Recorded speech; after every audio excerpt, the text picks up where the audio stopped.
انہوں نے کہا کہ میں وطن کو چھوڑ رہا ہوں مگر میں یہ جائیداد اللہ کو اس کا مالک بناتا ہوں. تو مودی نے کیا کر دیا؟ کہا کہ وہ سیکشن کو اڑا دیا، لمیٹیشن کے سیکشن کو اڑا دیا، وقف ایویکیو پراپرٹیز کے سیکشن کو اڑا دیا. اگر نلگنڈے میں کوئی وقف ایویکیو پراپرٹی ہے تو وقف کی پراپرٹی نہیں رہے گی، کلکٹر اس کا، گورنمنٹ اس کی مالک بن جائے گی. اب کہاں سے وقف کو بچا رہے ہیں بتاؤ؟ پھر قانون یہ بنا دیا گیا کہ 6 مہینے کے اندر وقف کے پورٹل کے اوپر آپ کو موجودہ وقف کو رجسٹر کرنا پڑے گا، اور اگر 6 مہینے میں نہیں کرے تو وہ وقف نہیں رہے گا، کورٹ کو جاؤ. اور اگر رجسٹر کرنے گئے تو کوئی بھی ایک جوکر جا کر بولے گا نہیں یہ وقف کی پراپرٹی نہیں ہے، تو کلکٹر صاحب خالی انکوائری لکھنا اس کے اوپر، انکوائری جیسا لکھے. جب تک انکوائری مکمل نہیں ہوتی وقف کی پراپرٹی نہیں رہے گی. کلکٹر صاحب انکوائری لکھ دیں گے اور جو بھی چیف منسٹر ہوگا ان کو جا کے بولیں گے آقا آپ کا کام کر دیا، ہم اپنی وقف کی جائیداد سے محروم ہو گئے. آپ کہہ رہے ہیں کہ نہیں کاغذ کی ضرورت نہیں ہے، تو پھر سیکشن 3 کا ہے بتاؤ ان کو. آپ کہہ رہے ہیں کہ کاغذ نہیں ہے تو کس نے اس کو وقف کیا تھا یہ لکھ دو.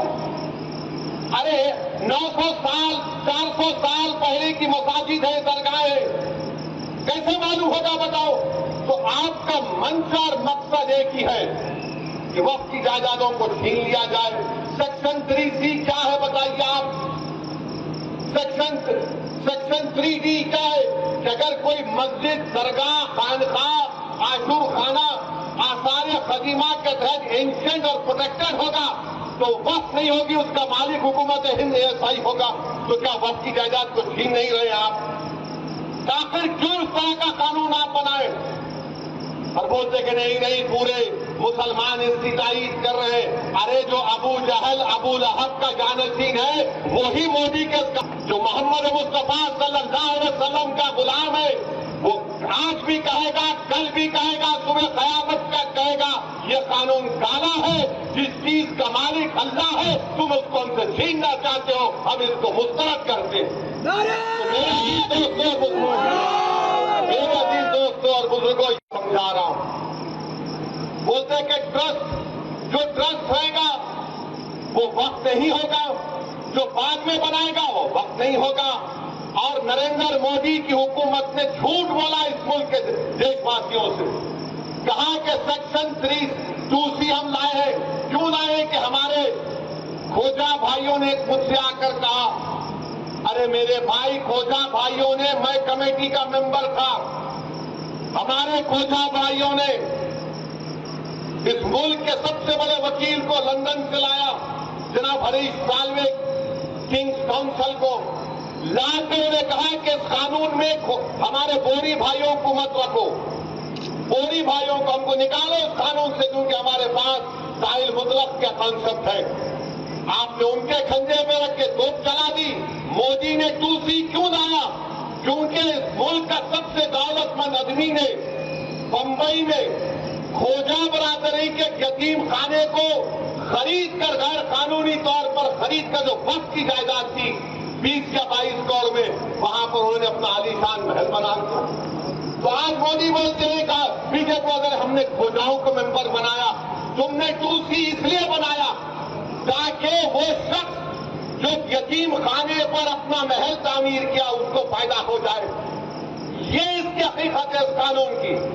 یہ قانون وقف کی جائیدادوں کو بچانے کے لیے نہیں بنایا گیا ہے، یہ قانون وقف کی جائیدادوں کو لوٹنے کے لیے بنایا گیا ہے.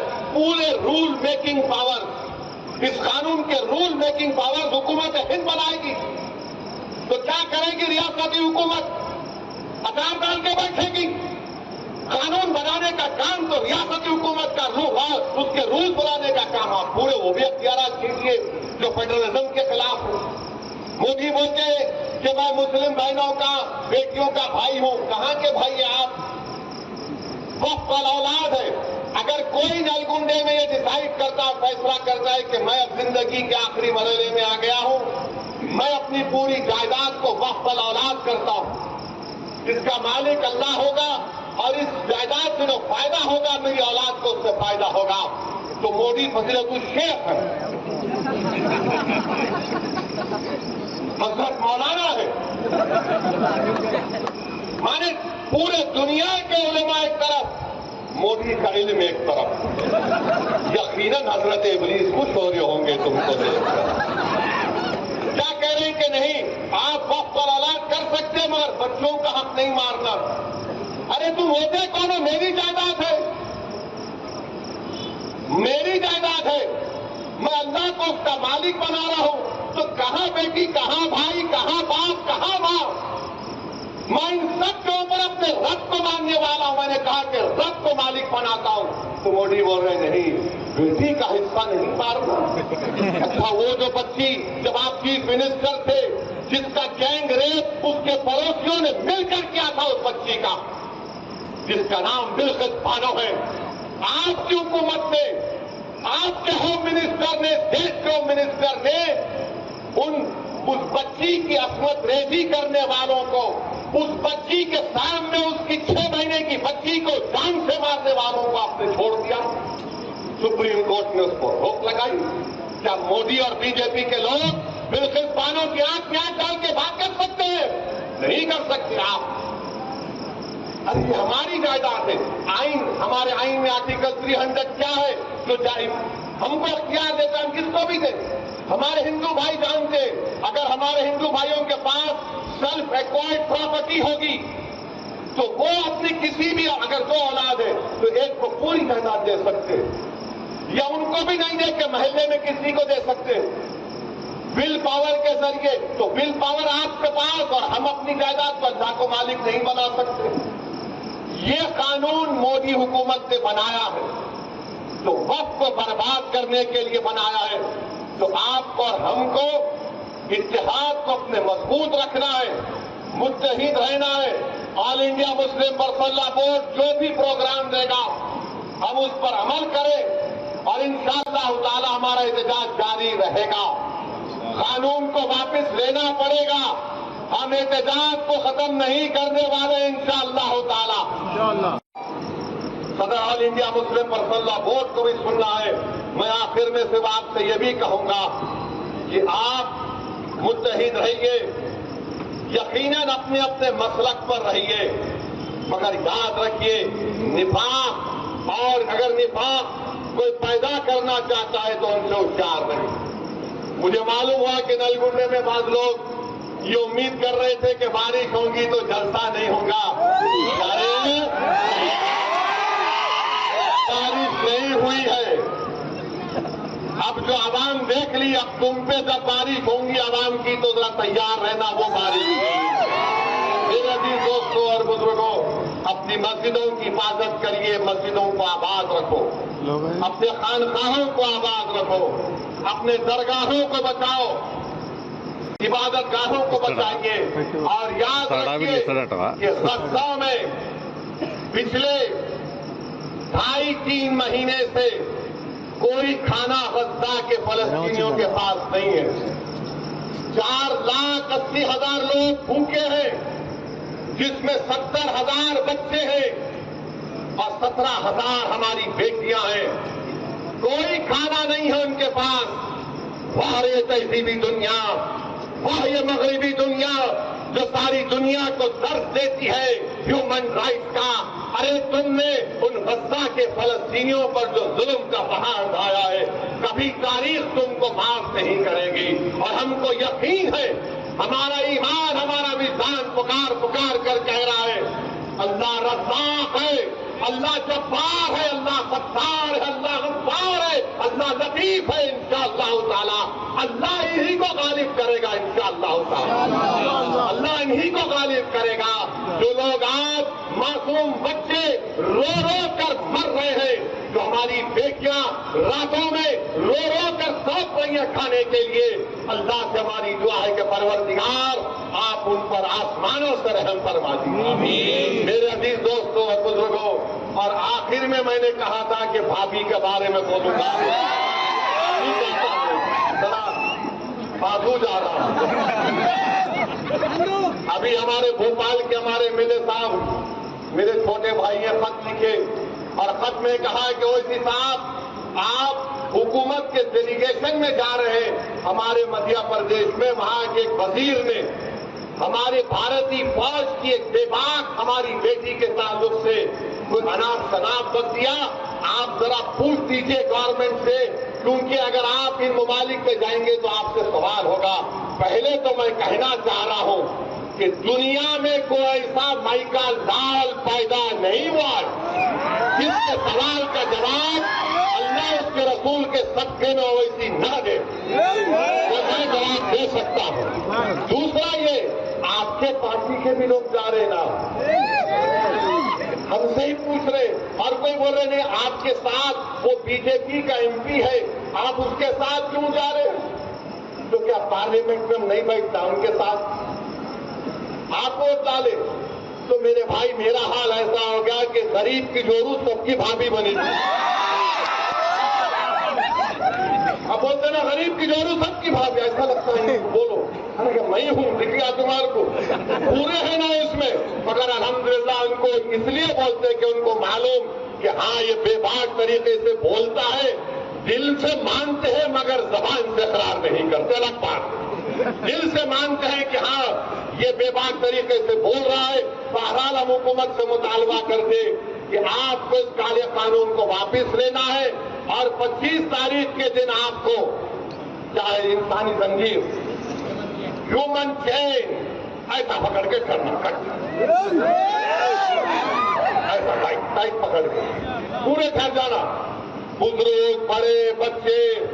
अगर घर में हमारी बेटी भाभी बोली हाँ वो तो उनको भी डालेना, नहीं दूसरों की तरह ना दूसरे करती है, मगर आप नहीं करना। ये वक्त का मामला है। मुत्तहिदा तौर पर अपने इस एहतजाज में शामिल होइए और इसको कामयाब करिए। अल्हम्दुलिल्लाह रब्बिल आलमीन।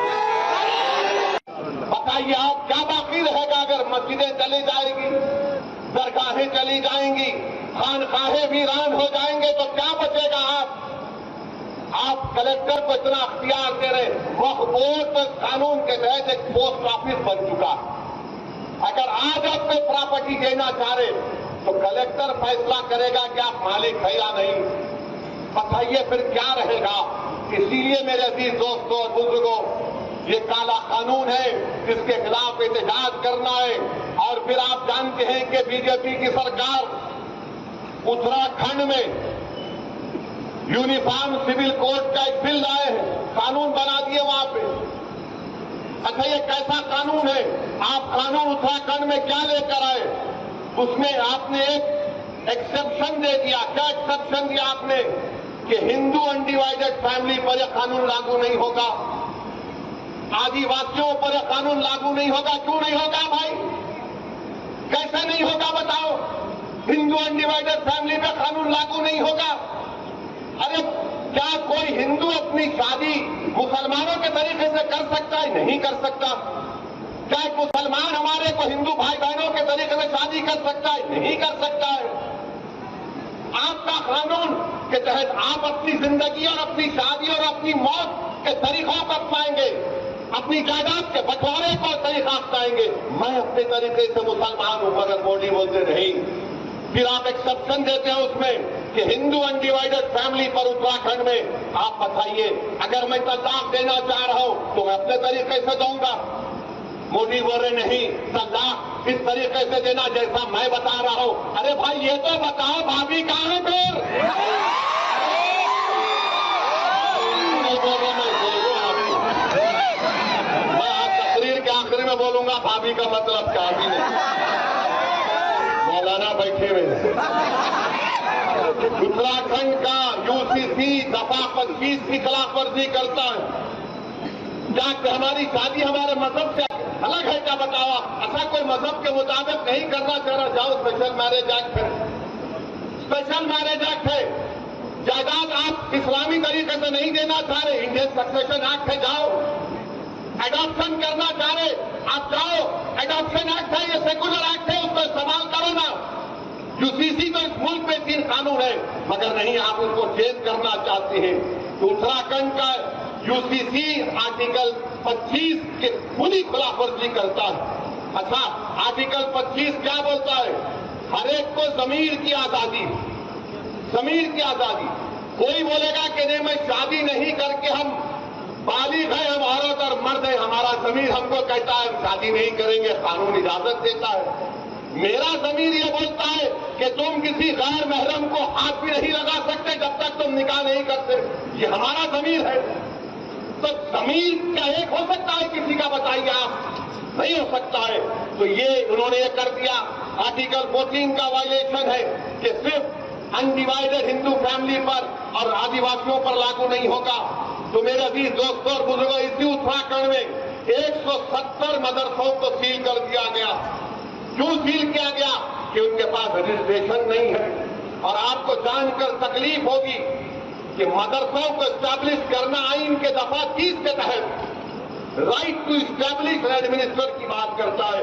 फिर उत्तर प्रदेश में 350 मजहबी मुकामात को, जिसमें मदरसे हैं, मस्जिदें हैं, मजार, ईदगाहें, उनकी निशानदेही कर दी गई और सीलिंग कर दिया गया या फिर उसको डेमोलिशन कर दिया जाएगा। मई 10 और 11 को 104 मदरसों को, एक मस्जिद को, ईदगाहों को ये कहकर तोड़ दिया गया कि ये पब्लिक और किसी की जाती जमीन पर श्रावस्ती में बनाई गई है। तो मेरे अजीज दोस्तों और बुजुर्गों, ये हालात है। और फिर गुजरात में बीजेपी 1998 से पावर में है, 25 साल से पावर में। अहमदाबाद में, दानी लिमडा में, चंदोला वहां पर एक तालाब है। 30-40 साल से करीब लोग रहते हैं, मुसलमान और हिंदू मिलकर। आपको जानकर तकलीफ होगी कि 4000 से लेकर 8000 झोपड़ी और घरों को तोड़ दिया गया। 4000 से 8000 झोपड़ी और घरों को तोड़ दिया गया। और क्या कहा गया कि यहां पर से बांग्लादेशी निकले हैं। अरे भाई, 25 साल से आप हुकूमत कर रहे हैं। आपने 1900-2000 लोगों को वहां से पुलिस ने उठाया, 90% लोगों को आपने छोड़ दिया कि भारत के नागरिक है।